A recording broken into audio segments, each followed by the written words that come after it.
Welcome back. MJ,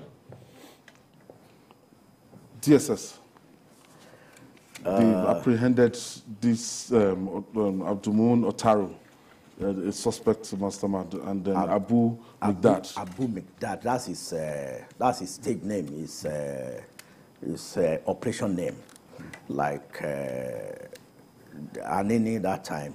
And so, you know, I can't imagine the effrontery, the boldness. You decide to go and bomb on a day the president was visiting. You know, it was not just to embarrass. No, it was not apprehended today. He was actually shot that day. He sustained gunshot wounds. So they've been tracing him. So they knew where he was, but they were closing in on him. So, you see, for you to, you know what he did? He used a VBIED, vehicle-borne improvised explosive device. That was what he deployed. And this is not the first time he's doing it. On August, I think 5th of August, he was responsible for the bombing of a police area command in Kogi. The attack on the Kuje correctional facility in Abuja, it was the one that also masterminded that. I think that was July 5 too. So he's been involved in a series of very notorious terrorist stuff.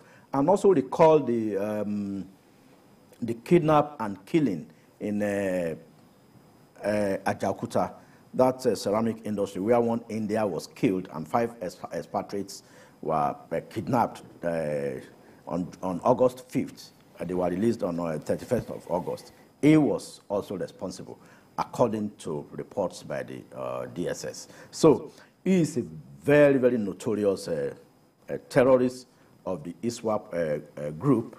But from that name, Otaru, he is from Kogi State. Then the kidnappings and terrorist activities happening along that axis by his men. But I want to believe that since he has been arrested now, the security operatives should build more on that and ensure that, that such activities are minimized along that axis. DSS, as security operative, if they want to work, they will surely get into action. Yes, and I think I'm impressed that within 7 days. You know, we used to have this local parlance that if policeman won't work, he go work.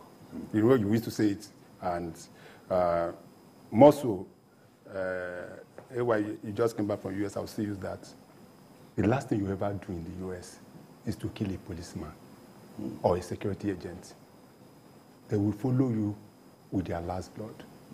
Talk less of what they did was more, for me, is an attempt on the life of the president. Although he wasn't there. But if the president was at that point in time, then it was a big security risk. Embarrass. Yes. But Mujid has analyzed the arrest, and that is even not where I'm heading to, is the prosecution. As a graduate of law, we've said it time without number that the problem we have in Nigeria, which we are still having, is ability to see the prosecution of people that have engaged in things like this to a logical conclusion. Why? There are so many. Let's start from the Boko Haram issues. Diligent prosecution. Diligent prosecution. Why the federal government told us at a point that they have a list for over 400 Boko Haram terrorists that were arrested, and they're going to be prosecuted. Which was by the United They gathered it. Why today, how many have been prosecuted? We saw what happened in the United Arab Emirates, where about 5 people were pinned down for act of terrorism and supporting and financing. They were quickly, within a week, they were tried and sentenced. But here, there have been so many instances where we have seen people like this.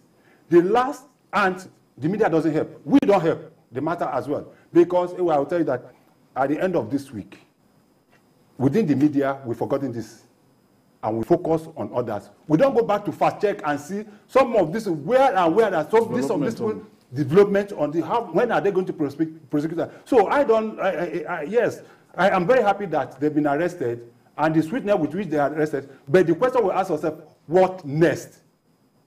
When is the DSS and the police and other relevant agencies going to finish? Because you just arrested two. They are not the only two that planned it. There must have been so many other people that were able to take part. We have arrested so many people in the southeast for act of terrorism. We have arrested people in the north for terrorism. We have arrested in the southwest for terrorism. But the fact remains that these people are not being brought to book.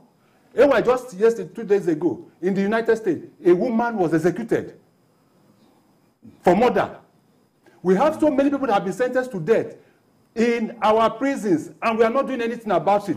So those are the kind of things that gives us people like me some kind of. It's not just arresting. Let us make sure that these people are duly prosecuted. Before this particular issue, I think they have like sleeper cells in Kogi State, cells that are active, especially these ISWAP guys. Yeah, like I said earlier, he's the main guy there, and I won't be surprised if he had links to the massacre where people were killed in the church where Akeredolu worships in our. So, but with his arrests, I want to believe that the police, the security operatives, to unravel more those guys, and also further break down his command structure. They should be able to. I'm happy that he didn't die from the gunshot wound, so that they can be able to extract more information from him and his other cohorts. And you can see that in the past few months, there has been a reduction in the number of the activities of the terrorists, and I think and kidnapping. And I think the redenomination of the naira to reduce all these activities. I want to thank you, Chris Kende Wandu. Thank you for your contribution today. Thank you very much. And Mujid Jami, thank you for your contribution. And that's our offering today. Join us tomorrow for another episode of the program. You can watch the repeat broadcast tonight at 11 p.m. and join us this Sunday on our satellite platform from 1:30 to 3:30 p.m. for Journalist Hangout on Sunday. We're on YouTube, youtube.com/TVC News Nigeria. I'm Ayodele Ozubakun. Bye for now, and God bless Nigeria.